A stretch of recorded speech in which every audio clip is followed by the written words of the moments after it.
لە ماوەی چەند ساڵی ڕابردوودا کوردستان لانەی تیرۆریزمی سەر بە دەوڵەتی تورکیا و کۆماری ئیسلامی ئێران بووە. هەمیشە هەڵسوڕەوانی سیاسی و کادران و هەتا لە ئاستی سەرکردایەتی حیزب ئۆپۆزیسیۆنەکانی ئەو دوو وڵاتەدا بوونەتە قوربانی هێرشی ئەو تیرۆریزمانە. لە تازەترین کردەوەی تیرۆریستیدا کادرێکی پەکەکە بە ناوی شوکری سەرحەد لە گەڕەکی چوارچرای شاری سلێمانی تیرۆر کرا.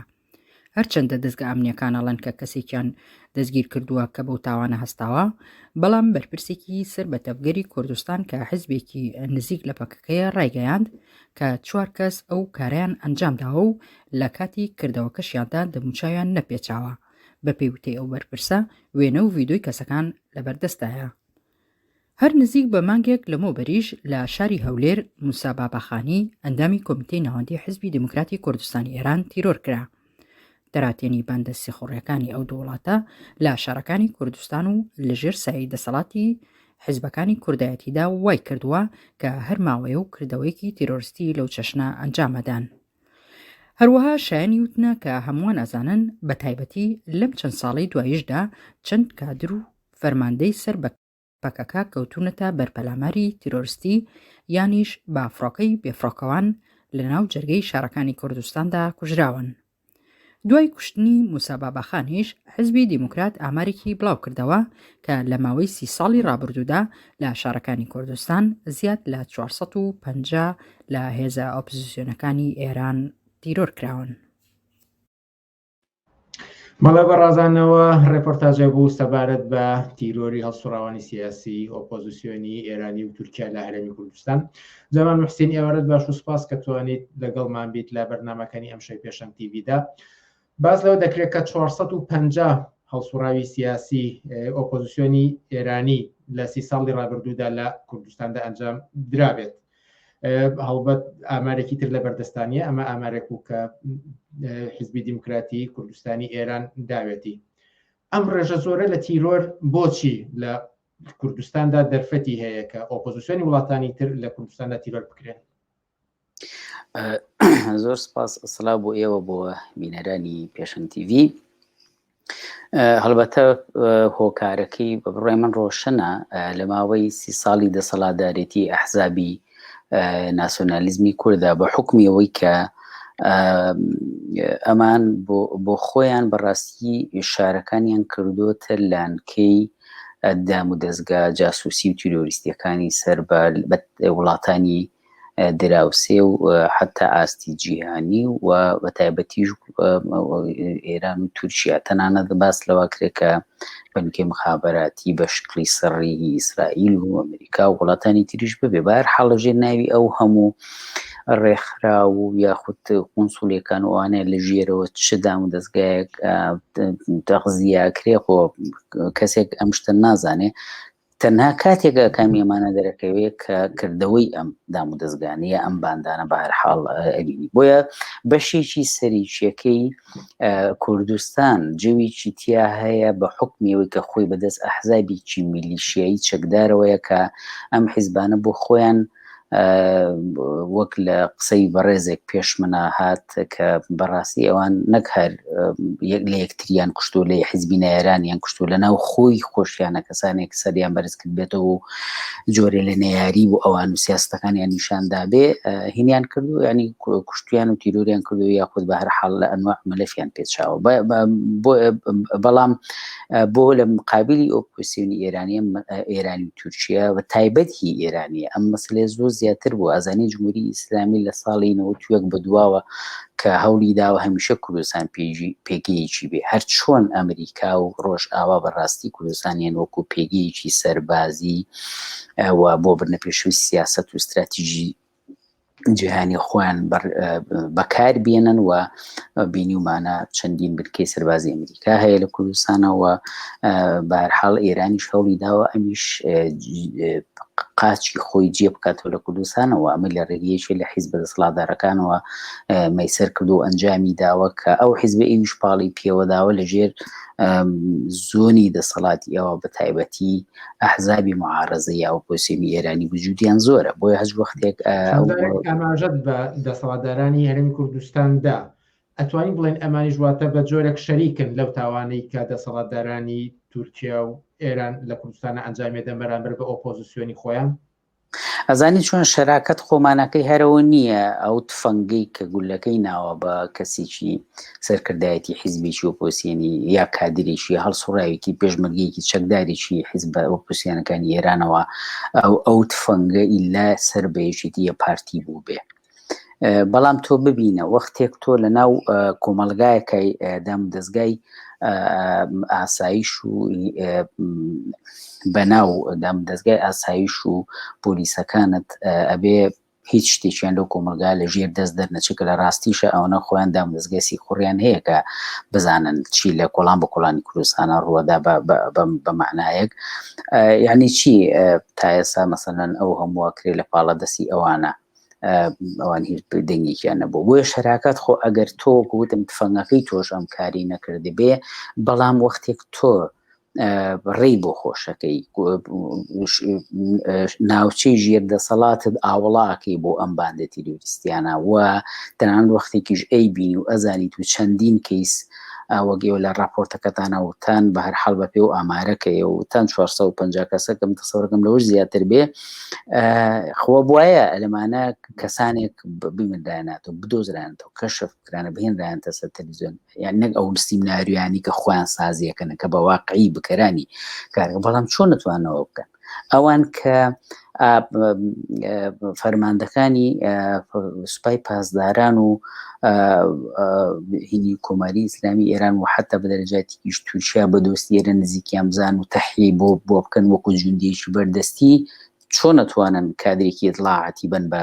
دادگا لەسەرەوەی کە حتا زانی بیتیشیان ئەو کەسێکی تیرۆر کردو بەم معنایە بەڵێ شەراکەتەکە لەوەیە کە بە هەر حاڵ خۆیان دامودەستگا و دەسەڵات و میلیشایەکن کە ئینسان کوشتن تیرۆری خەڵکی ئازادی خواز هەر ئینسانە سەری بەرزکرد بێتەوە بەرامبەرەوانە هەر کەسێ خەباتی بۆ باشکردنی ژیان و تێکۆشابێ ئازادی و یەکسانی خۆشگوزەرانی بۆ خەڵک تەئمین بکاتەنان کە حتا ویستی بێتی نانێک بۆ سفرەی خەڵک زیاد کە خانەولانەیەک بۆ خەڵکی بخانەولانە پیا بکە معرض بۆ تەقەیوان تیرۆریان کردووە لە خۆپشاندانەکانی شەبینی منەوان لەسەر جادە تەقییانە خەڵک کردو چجا ئەوەی کە دەستی دەوڵەتانێک ئاوەڵاکن کە بە ژەوەندی دیبلۆماسی و سیاسی و ئابووری و حتا سنووری و هەموو ئەمانیان طبعاً بە معنایەکیش بازرگانی و ئەوانیان لەگەڵا تێکەڵ کردووە بەم معنایە وەختێک ئەوان چاوپۆشی لەوە بکەن و ئەو شەراکەتەوە پاراستنی ئەو علاقاتە دیبلۆماسی و اقتصادی و سیاسیان بۆ مهم بێ بە معنایە بەڵێ بێ بە شەراکەت بۆ خەڵکی کوردستان و خودی حیزب ئۆپۆزیسیۆنەکانیش بەڕاستی ئەم حەقیقەتە ئەزانن کە بۆ نمونە ئەگەر تەماشای حیزبی دیموکراتی کوردستانی ئێران بکەین هەم خۆیان و هەم حیزبەکانی دەسەڵاتدارانی کوردستان پارتی وێکێتی خۆیان بە جۆرێک لە حیزبی هاوخەباتی یەکتری دەزان بەوەی کە دیفاع لە حەقی کورد دەکەن و هەردووکیان حیزبی کوردەوارین و چۆن لە بەرامبەر یەکدا ئەتوانن کارێکی ئاوها بکەن کە تاوەکو بگاتە ئاستی تیرۆری هەڵسوڕاوانی سیاسیە و ناتوانن بیکەن ئەوان عزوی مەکتەبی سیاسیان بیوێ جێبێتەوە لەی بە چەگوتفەق و دەوروبەری ماڵەکەیەگرن و هەموو شار میلیتاریزاکەن چجای کەسێک کە لەگەڵ حیزبەکەی خۆیانە نەوێ یان حتا ئەگەر کەسێک با بڵێن بە جۆرێک معارەزە بێ بە هەر حاڵ ئەزانی چۆنە خۆی بەشێکیشی مشکلەکە ئەوەیە ئەوان ئەو حیزبانە حیزبی بەتایبەت حیزبی دیموکرات هەرچەندە تا ئێستا ئەوەی لێ کوژراوە ئێمە بینیومانە لە جەرگی شارەکانە کوژراون ئێمە بینیمان موسا بابەخانی لە شاری ئەو لێرە کوژرا تیرۆرکرا ئێمە بینیمان تەنانەت چەند جارێک لە ناو کۆیەوە بۆمبارانی بارەگاکانیان کرا و ئەندامی سەرکەداتیانی تیا کوژرا ئەگەر ئەوان لەباری تەبەقی و موقعیەتی ئیجتیماعیەوە بەڕاستی لەگەڵ دەسەڵاتدارانی حیزبی دەسەڵاتدارانی کوردستانە هاوجووت و یەکنین سەر بە یەک خێزانی ئەوەی کە پێ لە نەحزابی بۆ ژوای کوردایەتی ئەگە سەر بەوە نین ئەو ڕەخنە شەرمنۆکانی چییە لە بەرامبەر ئەوە تیرۆریەکەن یعنی تۆ سەریکە وەکو نمونەی لێدوانێکی تازەی حیزبی دیموکرات لە بەرامبەر تیرۆری موسا بابەخانیە باشە ئەوان وتیان ئێمە حکومەتی عێراقی بە بەرپرسەزان لەوەی گیانی هەڵسوڕاومانە هین بکات بپارێزێ باشە مەگەر ئەمە تەڵەبێک نییە یان سادەترین شت ئەوە نییە دەسەڵاتداری لە شوێنێکە گیانی کەسانی ئۆپۆزیسیۆنی ئەو وڵاتە پارێزێ ئەگەرەکە لە هەولێر بووە و باکردەوە پێوترە زۆنی زەرتیان دەسەڵاتدارانی ژێر دەسەڵاتی حکوومەتی هەرێمدایە لە هەردوو لا بووە لە زەرد و لە سەوز بووە بەس ئەوان دۆستی زەرد و سەوزەکەن خۆیان دۆستی ئەوەن بۆیە شەرمنەوەکانش ئەواڵن وەکەوەی کە نەزانن لە بنەوە بەڕاستی ئیتلاعاتی ئێرانی چی اتفاقاتی لەگەڵ حیزب یار و دۆستەکەی خۆیان هەیە مەگەر نەزانن تورکیا چ نزیکایەتی و خۆشخزمەتیشی بۆ ئەن باڵێن پارتی چ خۆشخزمەتیشی بۆ تورکیا هەیە چۆن نەمانە نازانن و هەمیان نەزانن و حتا زەن تورکیاش چۆن لە مقابل پەیوەندیەکی توم و تۆڵتری یەکێتیە یعنی پارتی لە مقابلی پەیوەندیەکی توم و تۆڵتری یەکێتیە کە لەگەڵ ئێران هەیەتی ئیوش پێشبڕکێ ئەوەیەتی بۆیە سەیری کە حتا تۆ تەماشای ئەم کوشتنی موسا بابەخان بەڕاستی لە دوای ئەو انتخاباتی کە لە ئێران ناکرا و ئەو وعد و وعدانەی ئیبراهیم ڕەیسی ئەیدا بەوەی کە دەستی ئۆپۆزیسیۆنەکان کورت دەکات و ئەی بڕێ و ناهێڵێ کەس لە سنوورەکانەوە مەترسی بۆ سەر خۆیان وتەی ئەمنیەتی قەومی ئێرانی دروست بکەن وشتی لەم بابەتانە و وعدەکەی بە جۆرێ بردە سەر کە هاتوتە سەر حکوم و هەر زووش لەگەڵ وەزارەتی خارجی و تەنان وەزارەت پێم وابێ وەزارەتی خارجی و نوێنەری حکوومەتی عێراقیە دانیشتوون بە ڕسمی تەڵەبیان سۆتە سەر مێزیان کە ئەحزابی ئۆپۆزیسیۆن معارەزەی ئێرانی بۆیان نییە لە خاشی ئێوە بمێنن نەک هەر لەوێەوە چالێکی بکەن هەر بۆیان نییە بمێنن ئەم پەیامە و ئەو کە حملەیە بۆ لە بەشێ بۆ لە حملەکانی ئیبراهیم ڕەیسی لە کاتی انتخاباتەکانە نیشانێدا کە ئەوان بەجددی نەتەنها بە شوێن تیرۆکردنی کەسانی ئۆپۆزیسیۆنی ئێرانی لە هەموو حیزبەکانەوە کە ئەوان پێیان وایە مخاتەرن بۆیان بەڵام لەناو خاکی عێراقیشە لیان ناگەڕێن تەنان فشار بۆ حکوومەتی عێراقی و تەبعەن یارەکانیان لە دۆستەکانیان لە کوردستانیشە لە هەردوو زۆنا ئەهێنن کە ئەمە بە دەرەجاتێک تەطبیق بکەن یان بە حەدی مەحدودیان کەنەوە ئەگەر بە یەک دقەوە بڵێن بۆچی وایە لەبەرەوەی ئەوان بیان و ئەوان بەدەستەوە کە ئەحزابێک بەشێک لە ئەحزابی ئۆپۆزیسیۆنی ئێرانی بە تایبەت ناسیۆنالیستەکان خۆیان بەگرەی بە ئەستراتیژی و نەخشە و پلانی ئەمریکا و غەربەوە گرێداوە و تەنانەت هەندێک کردەوە کە کراوە لە ناو ئێرانە ئەیانوێ کوردەکانی تیەوە گلێنن بە تایبەت ئەخیر شتە ئەوەی تقریبا نزیک پێم وا بێگاڵە 9 ساڵە لەمەوەی بۆ زانای ئەتۆمێکە کە کوژرا ئێستا خەریکن مەلەفی و هەڵەدەنەوە لە نەمە دەستی کوردەکانی تیاوە بە هاوکاری مخابراتی ئیسرائیل و ئەمریکی و چیچی هەموو ئەم قسانە هاژوهوژێکی تەبلیغاتیە بۆ ئەوەی کە حملەی تیرۆر زیاتریش بن بە بڕوای من قابلی ئەوەیە ئەگەر پێش بەم شتە نەگیرێ ئەگەر بۆیان بچێتە سەر قابلەوەی کەسانی زۆر زیاتر لە ئەحزابی ئۆپۆزیسیۆنی ئێرانی و تورکیش لە کوردستانە بکەونە بەر شاڵاوی تیرۆرەوە هەرچی بە پەکەکە ئەگەڕێتەوە ئەوە زۆر معلومە بەڕاستی چونکە تورکیا بە جۆرێک یعنی چۆن ئێران قاچێکی دیایە و تورکیاش حاکمیەتی هەیە دەسەڵاتی هەیە دەستی ڕوات لە قوتابخانە و شوێنی بەناومەدەنی و بگرەکە کردوێتی و لە شارەکانی کوردستانە هەتا دامۆزگای ڕسمی و میتە مەخفیەکانی لە بنەوە ئەمە بێجگە لەوەی خۆ شەرمی نەکردووە هەتا شەرمی لە قانونە نێودەوڵەتیەکان و خودی ئەو نەتەوەی گرتوانە نەکردووە کە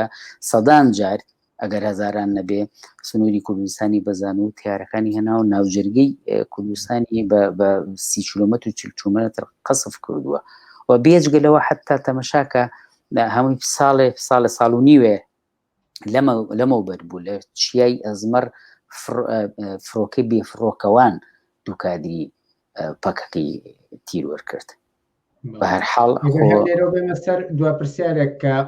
ئایندەی ئەم حیزب ئۆپۆزیسیۆنە لە هەرێمی کوردستاندا چۆن دەبینیت بە تایبەتی کە ئاماژەتان بەوەدا کە ئێران هەڕەشەی جدی کردو و پەیامی داوە کە ئەم حیزبانە نابێت لە عێراق و کوردستاندا پێگەیان هەبێت و هەروەها گرتوان بە کورتی وەڵامی و پرسیارش بدەنەوە کە ئاماژەدان بەوەدا ئەگەر ئەمە بەری پێ نەگیرێت چۆن بەربەمە ئەگیرێت تەرۆکو و بینەرێک دەرەدا پرسیاری کردووە کە پێویستە لە بەرامبەر ئەمەدا چی بکرێت ئەزانی چۆنە بەڵێ ئەزانی چۆنە دوو پرسیار بووە گەل پێش پرسیاری یەکەمە دووبارەکەیتەوە بۆی حیزب ئۆپۆزیسیۆنەکانی ئێران بەڵێ ئەزانی چۆن ئەوەی ئایندەی ئەوان چۆن نبینی یا چۆن نبینی ئەوان کار و چارێکی و هەڵسوڕانی سیاسیان لە کۆمەلگاکانی خۆیانە یعنی پەکەکە بەڕاستی مەسائلێکی باتە پێشەوە لە نێو کۆمەلگای کوردستانی تورکیایە لەوێ زەعیف بێ زەعیفە بەقوت بە بەقوتە بکردەوەی سەربازی لە دژی تورکیا بکە ئەیکا نەیکا نایکا بکشێتە دو ئەکشێتە دو داوای چەکدانان بکوەکو لە سەد زاری عەبدوڵڵا ئۆجەلانەوە چەند جارێک بیستمان ئەیکات بەڵام سەر ئەنجام پەکەکە خۆی هەدەفی ئەمەی لە کوردستانی عێراقیکە پەکەکە هەدەفی نییە بە بڕوای من بە بیانوویەکە تورکیا زۆر زیاتر لەوە بەشونی ینی استراتیژیکتێبی لەوا کاتەوە با بە تورکیا وەک هێزێکی قوتبێکی لە قوتبەکانی جیهانی ئەگەر نەڵێم وەکو ئیمپراتۆریەتێک یا وەکو باڵێک یاتوانە بەڵام حتا وەک دەوڵەتیشی ئیمپریالی پەلی کێشاو بۆ بەشێک لەنێو ئەوەی پێوترێ وەتەن عەرەبی و منتەقەکە و ئەوانە کوردستان بۆ ئەمەم جێگە ڕێگایی هەیە کوردستان ئەبێ بەدەست تورکیاوە بێت ئەبێ اقتصادەکەی ئەو زۆر کۆنترۆلی بەسەریەوە ببێ ئەبێ سیاسەتەکەی هینەکەی بە هەر حاڵ بەبێ تورکیا ئیمکانی نییە و خۆی وتوێتی هەتا بەهار لە بەهارەشە لە بەرامبەر ئەمریکای وتی ئەگەر کارێکەکەین کە نیشانتان بنین پێتان سەلمێنین بەبێ تورکیا قاچک بردنە هەر وڵاتێک و ئیمکانی نییە تحدای ئەمریکای بکە لەم ئاستا ئیمپریالیەتی وەک دەوڵەتیی زلی هێزوە ئەماکە بۆیە پەکەکە بۆ ئەم بیانوویەکێتی دەنا واقعا لەم چەند ساڵی ئەخیرە پەکەکە لە سالمتر بووە بە معنای ئەوەی کە ساڵانی پێشوویکە بەوە تا چون خەریکی خەباتی پەرلەمانین لە ڕێگەی هەدەفۆ و خەریکن و کاراناکەن و بەڵام لەوێش ئاوا قەتیسی کردوونەتەوە خەریکی فشاری خۆیەتی و ئەوانە سەرنجام مەسیری ئەوان یان ئەحزابی ئۆپۆزیسیۆنی ئێرانی لە کوردستانە چۆنە بێ مربوطە بە دوو شتەوە یەک کۆمەلگەی کوردستان کۆمەلگایەکی بێ ئەو نەفرەوان و ئازاد بێ جێگەی ئەحزابی سیاسی وڵاتانی تیابێتەوە و هیچ کەس مافیەوە نەبێ ژیان بە دەلیلی سیاسی بوونی ئەم کەسانە لەناو خاکی کوردستانە بسەنێتەوە ئەمەش بۆ دوایی دێمە سەر بەوە کەس بەڕەبتە بەچیوە چ بکرێ دوو هەمیانەوەی کە و حیزبانە ئیتە بەڕاستیە بێ بزاننەوەوانە هاوپەیمانی چی هێزێکی ڕەشن لە کوردستانە هێزێک کە دەست لەوان ناپارێزەوە بەبەر چاویانە و خەڵکی گەر و زەحمەت چێش گول لە بارانەکە و زیندانیانەکە و بەناحەق ساڵها لە زیندانیان تومەکە کەبێ بزانن چ دۆستایەتیەکە منم قسانم بۆ سەرکردادەکان نییە چونکەوانە ئەهداف و ڕوانگەیەکی ئیجتیماعی تەبەقی خۆیان هەیە لەگەڵ ئەحزابی دەسەڵاتداری کوردستانە بەڵام کەسانی کە لایەنگریانن حتاوانی فشار بێنم لە بابەی خەریکی چ جۆرە لە ڕەوابتێکن لەگەڵ ئەمانەیە ئەمانە مەسائلێکن لە گرێبی چوونە پێشەوەی ئەگەر بە کورتی بێنە سەر وەڵامی دومیشێن چ بکرێت چۆن بەری پێ بگیرێت چۆن بەری پێگیری ئەزانی چۆن بەری پێگیریەکی شیان بەڕاستی مربوطە بەوەی کە خەڵک چۆن لە دەسەڵاتی یەشێتی و پارتیە و شەریکەکانیانی قوبوڵ ناکا لە بەرامبەر مەسائلی ژیان و گوزەران و خزمەت گوزاریەکان و ئەوانەیە دییان دێتە دەنگ ئەوەکە ئابێ لە بەرامبەر مەسەلانەشە خەڵک یەخی ئەمان بگرێت بەرپرسی ڕئیسی لە پاراستنی کەسانی ئەوانە پەنابەرن ئەوانە پەنابەرن بەوانەوە کە فعالی سیاسی و قیادینیان نا پەنابەرن پەنابەرە بێ ژیانی پارێزراو بێ ئەو لە وڵاتەکە خۆی هەڵە هاتوو لە کوردستانە ژیانی پارێزراو بێ یعنی چی دەسەڵا ژیانی نەپارێز ئەگەر قەرارە دەوڵەت و حکوومەتێک ببێ ئەبێ ئەم کارە بکە ئەمە فشاری خەڵکی کوردستان خۆشی بەشێکیتی بەشێکی وەک لە بەشی پێشوە وتم بەڕاستی فشاری و حیزبانە خۆشیانەکەی تر لیان قوبڵ نەکەن بۆ جۆرەوە میبەنە ئاستێکی ترەوە ئەم مەسەلەیە تەناندا ئاسی نەدوڵەتێ بیکەنە فشار بەسەریانەوە کە ئەم مەسەلە ئیمکانی هەیە بە بڕوای